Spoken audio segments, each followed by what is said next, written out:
Welcome to Ask Amy. We're dedicating this entire show to our years-long drained investigation. Hundreds of you have emailed, called, and posted comments asking for more information about the waterline corruption scandal we exposed. Our very first story about the questionable contracts aired in November 2023. This has to be addressed. After we shared concerning connections and questionable contracts passed right under their noses.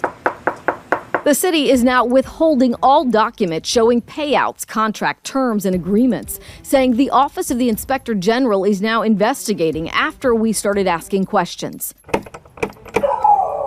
So we knocked on doors, staked out city water offices, and pulled up Texas business records to uncover what Houston Public Works should have known when they hired these companies. Hey, Andrew. Yes. Amy Davis with KPRC. We want to talk to you about your business, Lou's Construction.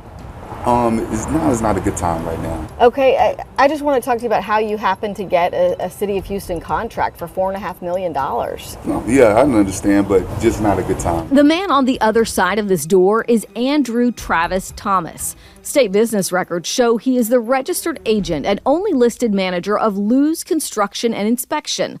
Lou's first day of existence as a business was February 23rd. 6 months later, council awarded Lou's $4.5 million for emergency water line inspection repair over 9 months. What we find troubling is that your sister works for the City of Houston. Did she give you that contract? See your card? Yeah, this is my card. What's your experience fixing water lines and breaks? Like I say, I can give you all that information. I am on the call right now. KPRC2 Investigates has confirmed through interviews his sister Patrice Lee is a Houston Public Works project manager who handed out emergency contracts. Lou's Construction and Inspection is not only owned by her brother on paper, state filings show the business address for Lou's is the same Bel Air UPS store address and box as other businesses in Patrice Lee's name. And answer any questions you may have.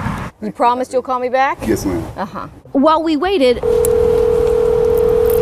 we called Patrice. Hello? Hi, Patrice. Yes. Hey, this is Amy Davis with KPRC. I'm standing outside of your brother's townhome. We came over here because I know you... She hung up. It felt like no one was listening. Then Mayor Sylvester Turner wouldn't even talk with us about what we uncovered. Will you stop payment to the contractors that are under investigation? Let me stop. Yes. Amy, you're very rude. And you came to me now. Mm-hmm. You're interrupting this event that deals with a specific subject matter.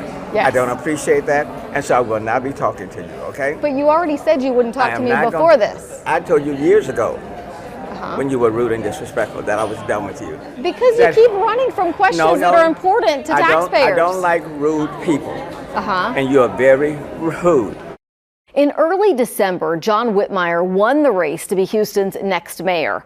The Harris County District Attorney's Office started looking into the shady contracts we told you all about. And at the end of May in 24, the DA's office announced indictments against 7 people. Court records show Water Department Maintenance Manager Patrice Lee orchestrated a criminal enterprise within the Houston Water Department, where she solicited kickbacks from city contractors in exchange for giving them more and larger contracts. She also set up a fake company in her little brother's name and awarded that company a $4.5 million contract. The Texas Rangers arrested Lee on May 30th and booked her into the Harris County Jail, where she's been ever since. All of the other defendants had to show up in court. So, Danielle, can you tell us about why you used 2 different names to get paid under 2 different names? Prosecutors describe 33-year-old Danielle Hertz as Patrice Lee's personal collection agent.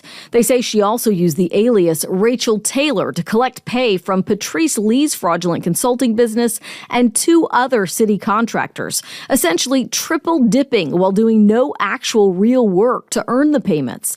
She's charged with bribery and abuse of official capacity. While she didn't answer our questions once on the elevator, the gravity of the case against her seemed to set in. Frank Perkins owns CST Connections. The Texas Rangers say he received more than $349,000 from the city of Houston and then paid Lee $28,000. Court records reveal Perkins told investigators Lee approached him and requested the money. Outside of court, he was silent. She asked you to pay her charity? So, Mr. Perkins doesn't have any particular comment at this time. As his attorney, I'll tell you that he's an innocent man. He's a businessman with a good reputation in this city, and we intend to defend it here today. Next up, Joseph Neary of Neary Construction, charged with bribery. Court records show he paid Lee more than $77,000, while his contracts with the city increased from less than $1 million to more than $8 million. He also let his attorney do the talking. Certainly, we are going to be doing everything we can to vigorously defend against what we think are incorrect allegations. Andrew, Amy Davis with KPRC. How are you doing? With no door to shield him, Andrew Thomas answered all of my questions. I've never stolen anything in my life. Everything that I've gotten, I was either blessed with or earned. He says he earned the emergency contract his sister awarded him, $4.5 million, just 6 months after he started Lou's Construction and Inspection. Did your company do anything before the waterline contract? No, ma'am, that was the first contract. The hope was to land that contract, do the work, and build a relationship with the city to where we could follow up and get into more contracts. Before he was awarded more contracts, we revealed what appeared to be a big conflict of interest, one that neither he or his sister disclosed and required conflict of interest forms from the city. I did misread those forms and I interpreted them differently. In court records, the Texas Rangers say Thomas cooked the books with Lee and funneled $406,000 to Lou's Construction and then moved much of that money to Patrice Lee's account. Thomas is charged with abuse of official capacity. 70-year-old Edelmiro Castillo is the former owner of Omega Engineering. The Texas Rangers say Castillo paid Lee $117,000 just before he was awarded a repair contract for more than $1 million. When questioned by the Rangers, he said, quote, "I screwed up. It was a bonehead thing to do. I knew it wasn't right." And lastly, Taisha Coleman Houston, the owner of TJ Cole's Enterprises, was charged with bribery for making payments to Lee in exchange for steering the waterline repairs, inspections, and city payments her way. After those indictments and arrests in May, it got quiet. And then at the beginning of February, we learned the Harris County District Attorney's Office was talking with all of the defendants to work out plea deals. Here's how all of that shook out. Can you tell us if you did any of the work you were paid the $349,000 for? Mr. Perkins has no comment at this time. Frank Perkins owned a staffing company and was awarded a $3.9 million contract. Texas Rangers say he received $349,000 and then gave Patrice Lee $28,000. He gave Danielle Hertz an additional $17,000. The business owners who investigators say paid Patrice Lee tens of thousands of dollars got the lightest punishments. Their bribery charges reduced to misdemeanors of public servant acceptance of gifts. They each got 2 years deferred adjudication, and as part of the deal, Perkins and the 3 other business owners are banned from bidding on any City of Houston contracts in the future. For a punishment in this type of case, for this type of crime, is such a win for our office and everyone else taking responsibility for what they did, for taking a plea bargain, for waiving their right to an appeal, to having a felony conviction. It's just a huge win for our office. Lead prosecutor Kimberly Smith says the biggest win in this case is the 10-year prison sentence for Patrice Lee. But since she pleaded guilty to bribery, a second-degree felony, she'll be eligible for parole in 2026. Anything is possible. It's not a guarantee that she would be early, terminated or released early.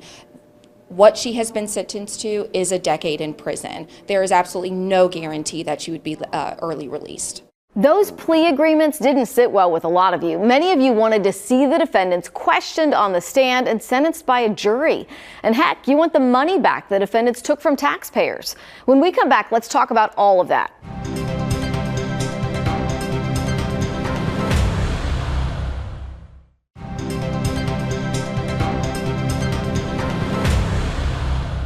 Welcome back to this episode of Ask Amy. We are diving into our drained investigation, taking you behind the scenes of the criminal case and answering your questions. The first question is from Luis Vargas, but a lot of you asked the same thing. He wrote, is she, meaning Patrice, paying back any funds misdirected? She should be made to sell her house and cars to pay back what she stole. Unfortunately, she is not. Defendant Danielle Hertz is the only one of the 7 charged that is ordered to pay restitution, and she's supposed to pay back $50,000.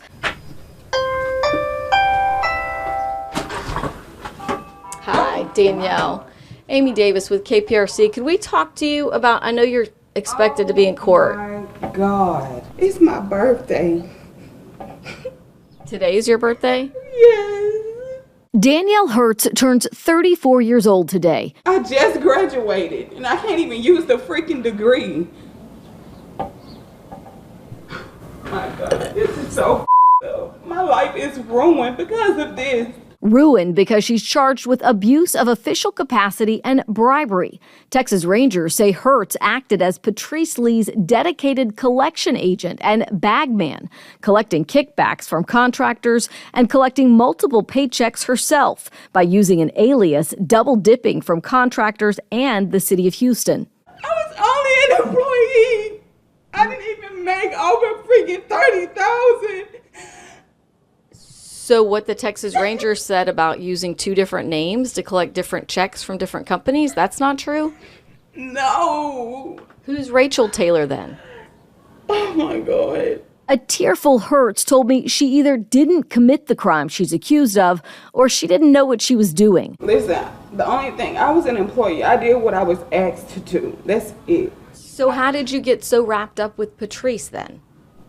I knew her from somewhere. Like, we did business together. I didn't even know her like that. A neighbor in this Sheldon subdivision messaged KPRC 2 Investigates when she noticed this sign promoting Hertz's income tax business in her front yard, writing, she's advertising in her front yard she's doing taxes, which is concerning after the fraud charges. Both Hertz and Lee advertise their income tax businesses online, and they've promoted one another. In fact, tax preparers and professionals can be convicted felons. Certain financial crimes could mean the IRS wouldn't let them practice. There are multiple sides to every story, and we haven't gotten yours yet. But the DA's office will not disclose the terms of the possible plea agreements with Lee and Hertz or what crimes they would be pleading guilty to. And a very emotional Hertz wouldn't say either. Do my phone number. When I asked the prosecutor why no one else had to pay restitution, she told me that it appeared that Hertz is the only defendant with the means to pay. The other 4 business owners, they actually paid money to Patrice Lee in exchange for their contracts. And the Texas Rangers provided evidence and bank records that show Patrice Lee was able to get about $702,000 between the kickbacks and the money she awarded to herself. But they say she spent the money. She wasn't like saving it for a rainy day fund that they could prove.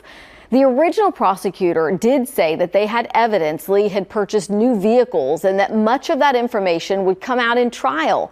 But we now may never know because she won't have to take the stand. You asked me about restitution. You know, you can seize criminal instruments. Whether the automobiles that different people purchased are part of that is not known right now. But thieves rarely have savings accounts. And it's very difficult for the public, in cases of public corruption, to be made whole. That was another question. It's just really tough. And that's what punishment is all about. We want to deter this kind of behavior. Sure, we'd like to get the money back, and often we use that as a bargaining tool with criminally charged defendants. But in cases of public trust, it's important to make examples out of people who are actively harming the public's trust in government. That's priceless. The current head of public corruption at the DA's office told me that this isn't the type of case where they would seize assets to recoup money. So we really don't know what type of vehicles Lee may have purchased or where they are now. The next question is one we also had. Is this case over? Back in May, when these 7 were indicted, the prosecutor told us they were still investigating and that there may be more suspects charged. We know there were other questionable contracts and business owners that were not arrested. I spoke with the lead prosecutor before the plea agreements were finalized. At that news conference, they said, we're still investigating. We may be adding other suspects. There may be other people added to this. Can you just give us an update about where we are now? I can't elaborate on whether or not we have other suspects that we are looking at this time. Are there potential suspects out there? Absolutely, and we're hoping to gather more evidence.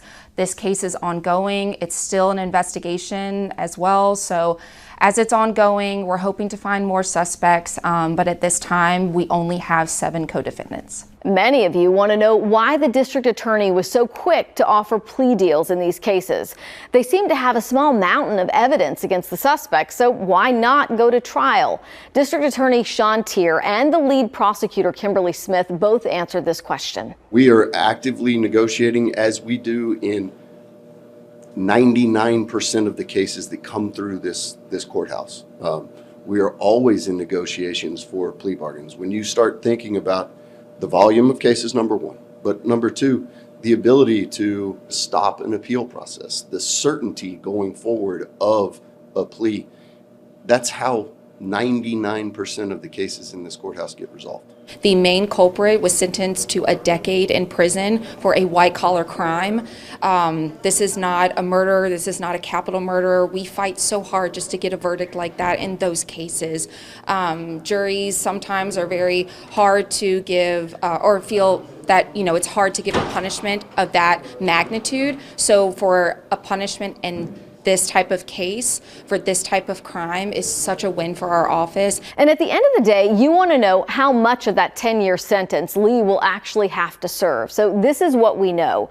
She was originally charged with 2 first-degree felonies and 4 second-degree felonies. The district attorney dropped all of those in exchange for a guilty plea to bribery, 1 second-degree felony. In Texas, offenders with second-degree felonies only have to serve a quarter of their sentence before they are eligible for parole.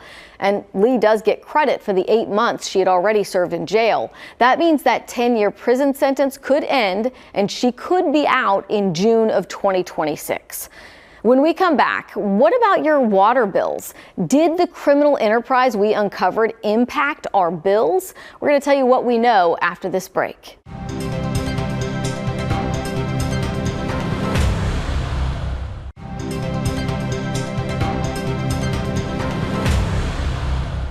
Welcome back to today's Ask Amy. We're talking about our drained investigation. You know, the criminal case was just part of our series. We started looking into high Houston water bills in 2022, and it's really difficult to make the connection between the high water bills and the criminal enterprise that we uncovered. We do know certainly that those criminal activities impacted infrastructure, and we may never know if the water lines that were repaired correctly or if some of them were repaired at all. But we do know in April, Houston Mayor John Whitmire started the Water Bill Improvement Plan to get water billing back on track and get to the root of ridiculously high unexplained bills.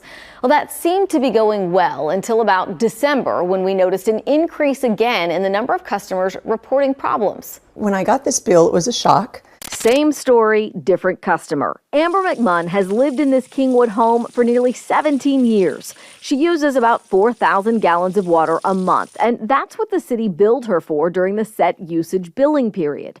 In November, she received the first bill based on her actual usage. And all of a sudden I said I used 52,000 gallons and my bill was over $1,500. Whoa. 13 times what she normally uses. She called the water department. They said call a plumber. They confirmed no leaks. So then she called me. They called me literally the next day and said, we're sending somebody out to put in a new meter and we've zeroed your bill out. A public works spokesperson told me Amber's remote read device was functioning when they tested it while she was on set usage, but that it must have failed after she was transitioned to the actual usage in November, resulting in a reading error. But Amber's not just a one-off. We are now hearing and seeing more rumblings of water billing issues, especially in Kingwood. This Facebook post from a Kingwood page about a water bill for 23,000 gallons got 40 comments, including ours was $715 last month for 2 adults. Stacy Lorenzo wrote, the last 2 months have been almost 10,000 more gallons than usual, over $500 each month. I admire the water department for admitting their problem. I think that they're trying to fix the issues. I just think it's a lot more than they thought it probably was. Here's a status check. Since April, Houston Public Works has replaced more than 100,000 broken remote read devices, a plan the last director said would take at least 5 years. All total, 164,000 residential water meters have the new remote sensors. That leaves 271,000 meters that will need the devices replaced. Even if the old remote device on your meter is still working and transmitting your reading back to the water department, you can't get water usage alerts or real-time usage information on your account. There are a lot of people like Amber McMunn, and the biggest difference that we've noticed is now when we ask the water department for help resolving the issues you're bringing to us, the city does move a lot faster to fix the problems. But we know that's not a long-term solution. For now, you should definitely check your water bills, even if there's not a problem. Look at how much water you're being billed for, and then go out and check your meter. Does it match what's on your bill? I did sit down with the new Public Works Director about what is next in the water bill improvement plan and all of the issues that need to be addressed at the water department. 125,000 remote read devices had failed across the city, overwhelmingly in single-family residential homes, more than 100,000 of them single-family residential. And we launched in April, and by the middle of December, we had touched all 125,000.